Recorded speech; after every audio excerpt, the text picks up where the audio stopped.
మెట్ల పైకెక్కి గుడికేగు భక్తులకు ఎదురొచ్చే బంగారు స్వామి ఇరుముడులు స్పృశించి శుభమనుచు దీవించి జన బృందముల చేరే జగమేలు స్వామి తన భక్తులనరిల్చు తప్పులకు తడబడి ఒక పక్క ఒరిగెన ఓంకారమూర్తి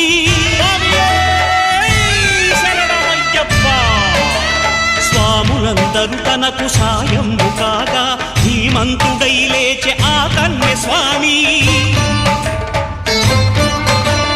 పట్టబంధము వీడి భక్తతతికై